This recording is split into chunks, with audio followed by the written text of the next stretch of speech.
اب آپ کو بتائیں کہ ایک طرف مذاکرات دوسری طرف لڑائی۔ امریکہ اور ایرانی افواج پھر آمنے سامنے۔ سینٹ کام کا کشم جزیرے میں ایرانی اہداف کو نشانہ بنانے کا دعویٰ۔ کہا حملے بحرین اور کویت کی جانب داغے گئے میزائل حملوں کے جواب میں کیے گئے۔ ایرانی پاس دوران انقلاب کا بھی جوابی وار۔ امریکی 5th fleet headquarters, air base اور ہیلی کاپٹروں پر میزائل داغے گئے۔ ایرانی فوج نے خبردار کیا کہ امریکہ کو آبِ ہرمز کی سیکیورٹی متاثر کرنے کی قیمت چکانا ہوگی۔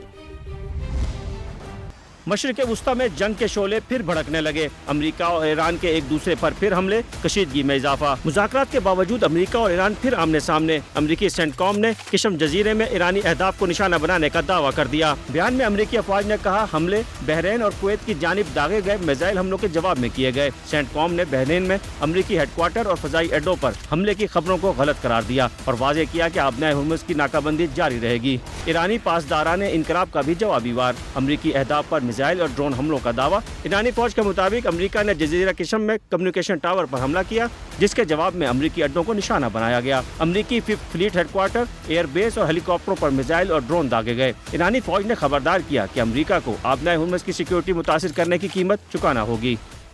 ایران کا ایک بار پھر کویت پر ڈرون حملہ۔ ڈرونز اور میزائلوں سے ایئرپورٹ کے ایک ٹرمینل کو نشانہ بنایا گیا۔ کویتی سول ایوییشن کا دعویٰ، واقعے کے بعد ایمرجنسی نافذ کر دی گئی ہے۔ ایئرپورٹ پر تمام پروازیں اگلے حکم تک معطل کر دی گئی ہیں۔ بعض پروازوں کا رخ متبادل ہوائی اڈوں کی جانب موڑ دیا گیا ہے۔ حکام کے مطابق ایئرپورٹ پر حملے کے نتیجے میں متعدد افراد زخمی ہوئے ہیں۔ ہوائی اڈے کی کئی تنصیبات کو بھی شدید نقصان پہنچا ہے۔ کویتی فوج کا کہنا ہے کہ ایرانی ڈرونز اور میزائلوں کو ناکام بنا دیا گیا ہے۔ ملک کی سیکیورٹی صورتحال پر گہری نظر ہے۔ سلامتی کے لیے تمام ضروری اقدامات اٹھائے جائیں گے۔ امریکہ کیوں ایران سے ڈیل کی بھیک مانگ رہا ہے؟ امریکہ کے ڈیموکریٹک سینیٹر کوری بوکر ایران کے معاملے پر وزیر خارجہ مارکو روبیو پر برس پڑے۔ سینٹ میں پیشی کے موقع پر کہا ڈیل بھی ایسی جسے خود امریکہ ہی پہلے کچرے کے ڈبے میں پھینک چکا تھا۔ ایران نے آبِ ہرمز بند کی ہوئی ہے۔ جواب میں مارکو روبیو نے کہا امریکہ ایران جنگ ختم ہو چکی اور مذاکرات کی بھیک نہیں مانگی جا رہی۔ اور ابھی آپ کو بتاتے ہیں کہ وفاقی آئینی عدالت نے بار ایسوسی ایشنز اور بار کونسلز کی جانب سے دی جانے والی ہڑتال کی کالز کو غیر قانونی قرار دے دیا ہے۔ وفاقی آئینی عدالت کے جسٹس عامر فاروق کا تحریر کردہ تفصیلی فیصلہ بھی جاری کر دیا گیا ہے۔ وفاقی آئینی عدالت بار ایسوسی ایشنز اور بار کونسلز کی ہڑتال کی کالز غیر قانونی قرار۔ وفاقی آئینی عدالت کے جسٹس عامر فاروق کا تحریر کردہ تفصیلی فیصلہ جاری ہو گیا ہے۔ ہڑتالیں سائلین کے انصاف تک رسائی کے آئینی حق کی خلاف ورزی ہیں۔ وفاقی آئینی عدالت کے فیصلے میں یہ بات سامنے آئی ہے۔ کراچی سے گرفتار ڈرگ ڈیلر انمول عرف پنکی اور سہولت کاروں کے بینک اکاؤنٹس کی تفصیلات پولیس نے عدالت میں پیش کر دیں۔ پولیس کے مطابق منشیات کے عوض رقم کی ٹرانزیکشنز مختلف بینک اکاؤنٹس کے ذریعے کی جاتی رہیں۔ تو آپ کو بتائیں کہ کراچی سے گرفتار ڈرگ ڈیلر انمول عرف پنکی اور سہولت کاروں کے بینک اکاؤنٹس کی تفصیلات پولیس نے عدالت میں پیش کر دیں۔ پولیس کے مطابق منشیات کے عوض رقم کی ٹرانزیکشن مختلف بینک اکاؤنٹس کے ذریعے کی جاتی تھیں۔ منشیات کے عوض رقم کی ٹرانزیکشن مختلف بینک اکاؤنٹس کے ذریعے کی جاتی رہیں۔ سہولت کار ذیشان اور سہیل کے بینک موبائل کھاتوں سے رقم منتقلی کی جاتی تھی۔ مالی سال 2026-27 کا وفاقی بجٹ کب پیش ہوگا؟ وفاقی وزیر طارق فضل چودھری نے سما کو بتا دیا۔ پروگرام ندیم ملک لائیو میں گفتگو کرتے ہوئے کہا بجٹ 10 جون کو پیش کیا جائے گا۔ تاریخ اس لیے بڑھائی گئی تاکہ مشاورت ہو سکے۔ بجٹ سے پہلے کوئی قانون سازی نہیں ہو رہی۔ وفاقی وزیر نے کہا کے پی میں علی امین گناپور اور سہیل آفریدی گروپ میں کشیدگی بڑھ گئی۔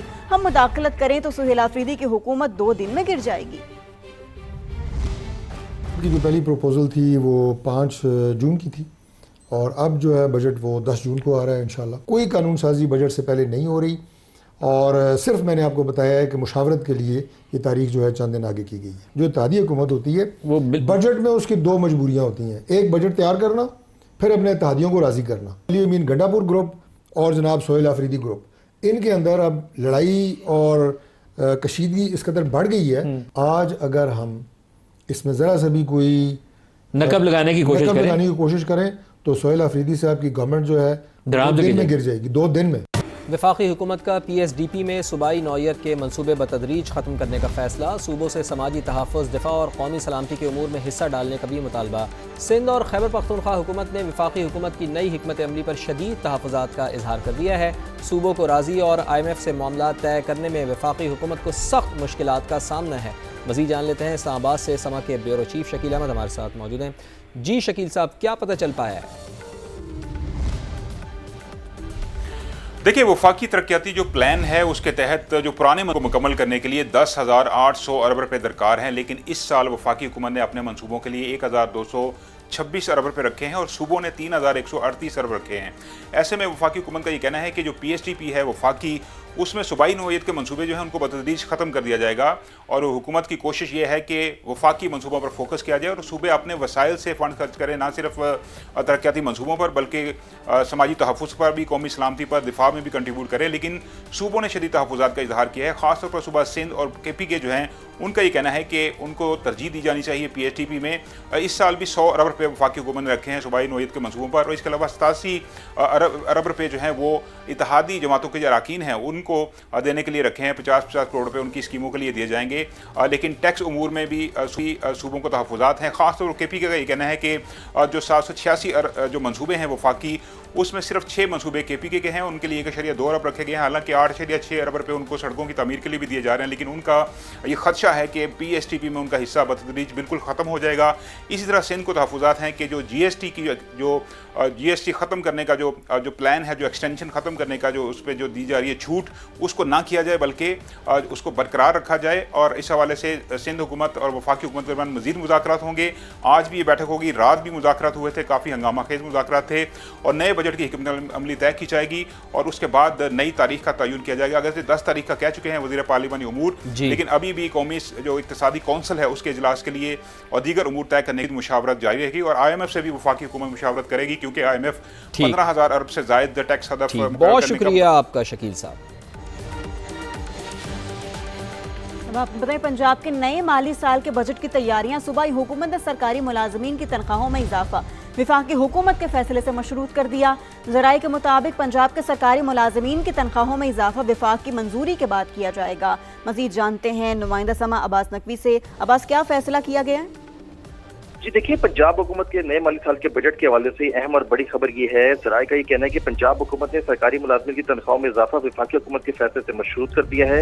پنجاب کے سرکاری ملازمین کی تنخواہوں میں اضافہ وفاق کی منظوری کے بعد کیا جائے گا، جبکہ صدر ذرائع کا یہ بھی کہنا ہے کہ وفاقی حکومت کے اضافے کے بعد پنجاب میں جو دستیاب وسائل ہیں ان کی بنیاد پر یہ فیصلہ ہوگا۔ وفاقی حکومت کے بجٹ پیش کرنے کے بعد ہی پنجاب حکومت ملازمین کی تنخواہوں میں اضافے کا فیصلہ کرے گی۔ ذرائع کا یہ بھی کہنا ہے کہ پنجاب کے سرکاری ملازمین کی تنخواہوں میں اضافہ 10% ہوگا یا زیادہ، یہ ابھی التوا کا شکار ہے، اس حوالے سے غور و خوض کیا جا رہا ہے۔ جی ٹھیک ہے، بہت شکریہ عباس۔